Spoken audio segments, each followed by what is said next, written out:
My ex lied to me about being married, so this is what I did to him. I had been texting my ex-boyfriend for months, like flirting, texting. We were basically in a relationship, like emails, phone calls for months, and I have it all in my phone. So I thought, why not print all of these things? I wanted to print out all the screenshots, like all the text messages, emails, call logs, everything. Then I remember about that unfamiliar car that I saw parked in their driveway that I didn't think anything of it in the moment. But then I think, well, this is probably her car. So I drive by his mom's place again to see if it's still there. And not only is it still there, now it has just married with his name and her name there, like written on the window. So at this point, I know where his wife lives, which is perfect. So now I know exactly where to send the proof to. So I mailed 2 letters to his mom's house. The first letter was for the wife. I laid out everything that I had printed. I'm talking everything, like all the screenshots with all the texts, all the dates, even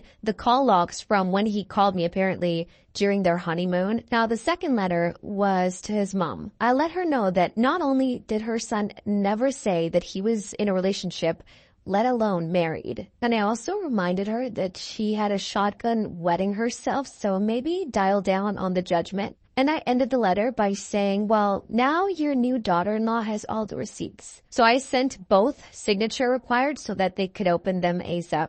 And I sent my ex one final text saying, never dare to speak to me again. Actually, when we broke up, we had broken up on good terms. So this time I blocked him everywhere because I wanted to make sure that he was actually never going to have access to me again. I was kind of worried that his wife maybe forgave him or something, but no, she reaches out to me. She had a really nice attitude about all of this. She reaches out and she says that she's very thankful that I reached out to her because she could never imagine herself being with this person for any longer, not knowing how, like what he actually is as a person. So I'm really glad that this girl had self-respect and left, and I never heard from him or his mother ever again. My neighbor keeps parking on my driveway for months now, so I decided I had to do something. Obviously, I've asked him to not do this multiple times, like this has been happening for months. He always shrugs it off like it's no big deal. And I had planned to go with my boyfriend on this weekend getaway, and I decided it was the perfect time to get revenge on him. We were going on my boyfriend's car, and of course, my neighbor's car was parked in my driveway when I got to my place, so I decided I was going to park my car right behind his, so he would be trapped the whole weekend. I just parked my car, locked up, grabbed my bags, and went away for the weekend. It only took him a couple of hours to bombard me with calls and texts. Obviously, I didn't respond to anything. I ignored him throughout the whole weekend. And towards the end, he started insulting me. And I mean, I get it, but still, like, you did this to yourself.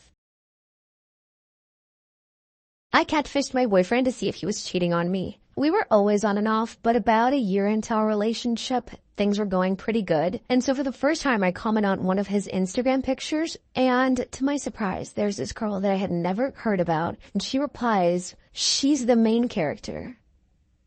What do you mean? Obviously, I confront my boyfriend right away, and he tells me that she's just a friend, and I ask him, like, why have you never talked to me about her? And I tell him that what she said is very disrespectful. It sounds like she's making fun of me, and that he has to choose, like, between me or her. Long story short, he picks her. But it just takes him a month to come back crawling. He says he never really liked her. Apparently, they were together for that month, and he says that he realized that actually he wants me, not her. I was like, okay, I'm gonna give this guy one last chance. But I'm not stupid, so I decided I was gonna test his loyalty. So I create a fake Instagram profile, and I actually go full force with this. I even bought followers so that it looked more realistic, and I even bought like a burner phone number. Found a pretty girl that was unknown. So now it's time to test him and DM him. First red flag, he responds. I just sent him a DM saying, hey, I thought you were cute. I start talking as the girl, and never once does he mention that he has a girlfriend. And I'm like, okay, we have to go full force with this. Let's meet up. He doesn't have a car and he's still in college, so as the girl, I ask him out. I say that we should meet up and that I'm willing to go pick him up after class. He immediately accepts, and he tells me, the real me, that he's going to go out with his friends after class and that one of his friends is going to drive him home. And I'm like, okay, sure, babe. do whatever you want. He gets off class pretty late, and I know that after about 2 hours, there's no more buses. My plan was that I was going to make him wait for this girl for as long as I could, ideally so that he couldn't catch a bus. He starts texting the girl saying, hey, are you close? And I'm just making up excuses. At one point, I just say I got pulled over because I was speeding for him. After all, he's obviously like getting pretty mad, but I don't care. And so it's about time that I give in. So I text him from this girl's phone number. Supposedly, I say, I don't date liars. He doesn't know what's happening. So he just replies, hey, wait, what's going on? I just said, hey, this isn't the girl that you thought you were meeting up with. This is actually your girlfriend and you failed. He tries to lie his way out, obviously, but it's too late. Not reacting is a reaction. Some people don't miss you. They miss what you gave them and what they were next to you. And no, you don't need closure from the person who broke you. My ex and I were together for over a year and it started off amazing, obviously. I thought I was so lucky, like he was the perfect boyfriend, but then all of a sudden, everything changes, like suddenly becomes too busy to hang out with me when he used to like make up time every day to just sometimes even see me for an hour. Around this time, 6 months into the relationship, he does try to break up with me. He doesn't try, he breaks up with me, but we get back together because I'm gonna be honest, I begged and I made a fool out of myself. So we get back together because I begged. And then now he broke up with me again. And this time it was even worse because it's in the most disrespectful way that someone can break up with you, which was through text. He had been ghosting me for like 3 days and I was trying to reach him. And finally he decides to text me in the driest way possible, breaking up with me. He just says something along the lines of, hey, I think this relationship has more negatives than positives. So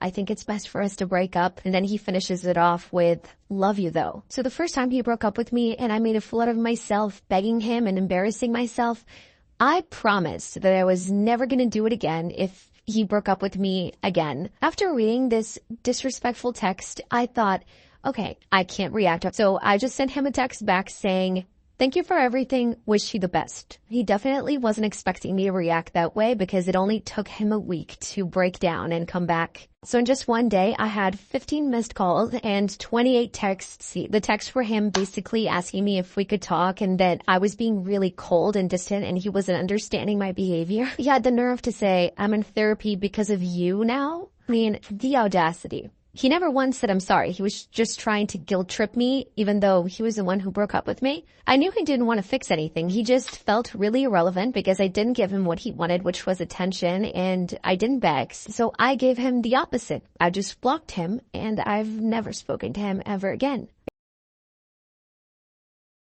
I got fired from my job because I'm depressed. Long story short, I thought I had a nice relationship with my boss. I mean, I had been working at this place for a year and I opened up to him and I told him that I was struggling with my mental health.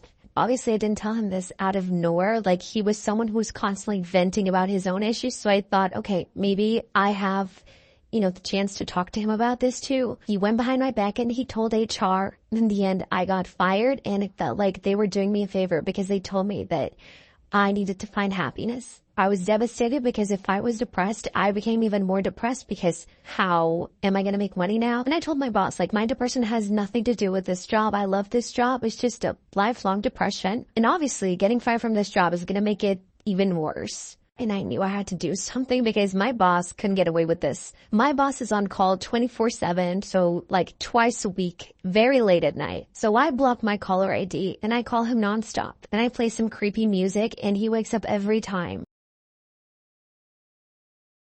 So a few years ago, I wanted to start making money by myself. I wanted to make money online fast and I learned how to do copyright and I got pretty good at it. And so there's this one girl that was starting a small business and it was a jewelry store. She wanted me to create a landing page for her website and that's what I did. As I was very new to it, we agreed to do a pure performance deal. So I got paid nothing up front, but we agreed that I was going to get paid 5% performance fee. I was absolutely broke. I didn't know what to do, so I obviously agreed to this. I was just happy to get started and do something myself. The thing is that this started to make a lot of money. So I wrote the landing page and I inserted it in her website. I had access to the website and I could see how much money she was making. And she started to run Facebook ads on it. And I don't know what happened, but she started to make so much money. She made $120 day one just because of Facebook ads. Then she made $300 the next day. By the end of the month, the landing page I created brought her $6,000 in profit. I was so excited about it because I was like, oh my gosh, this can actually work. I can make a living out of this. So this would mean that I would get $300 of royalties in the first month. Well, predictably, she disappeared the minute I mentioned first invoice. I was actually so disappointed because I could see the amount of potential that this had. At the same time, she was ghosting me and I was being scammed. 3 months go by. I try to reach her. I try to call her. I try to email her. Nothing. This girl is full-on ghosting me. I don't know if God heard me, but after 3 months, after 3 months of ghosting me, this girl texts me, my website is down. Did you do it? Please stop. I had no idea what she was talking about. I was the one who hacked her website and who took it down, but I didn't want to say that to her. I thought, okay, this is my only shot at actually getting paid now. I knew I had to be smart about the way in which I phrased my response. I just said, I'm not going to speak to you until you pay me what you owe me. This turned out to be the absolute perfect level of vague because I never admitted to hacking her account. And I also didn't say that I was going to fix it when she paid me, so this was perfect. When I said this, she immediately calls me and I'm so excited. I tell her that I still have access to the Google Analytics and to the website. Like I can see how much she's making and how much she actually owes me. And I said, you need to pay me what you owe me. So basically 5% of sales. She just wants her site back up. So she's really desperate. She immediately says that she's going to take care of it. I just need to send her the invoice. We hung up the call. I sent her the invoice right away and she immediately pays me. Wasn't that so easy after all? She then messaged me telling me that she had already made the payment and that I needed to get her site back up. And I loved saying this because I was like, sorry, I had nothing to do with your website crashing. You should talk to your hosting provider. And I never heard from her again. My ex-boyfriend always knew that I wanted to be a young mom. We both started dating when we were 22. He also knew that one of my biggest fears was to be a single mother. And I think this is a legitimate fear to have, right? He also wanted to be a father, so this was not just my decision. I basically got pregnant a year after we started dating. I heard a lot of people's relationships get tested once you have a child. Then ours definitely did get very challenged. He excused himself saying that he was working more, but I had my doubts. But I also didn't want to be a crazy girlfriend and check his phone and do all of that. I just wanted to trust him, even though, like I said, I could sense that something was wrong.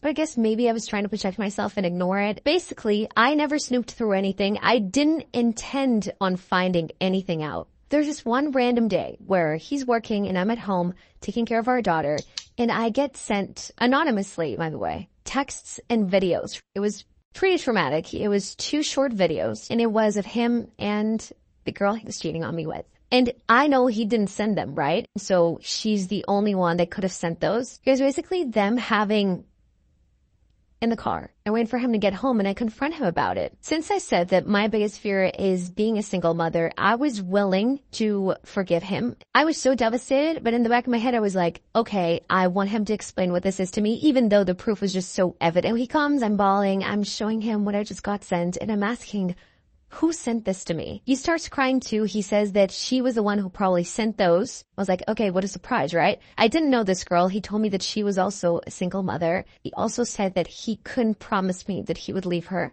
because he didn't know which one of us he liked more. Yeah, you can guess how horrific this was to hear. So after hearing this, I didn't care. Like, I couldn't be with him still. And I know that they're in a relationship because we share custody. So I know what's going on in his life.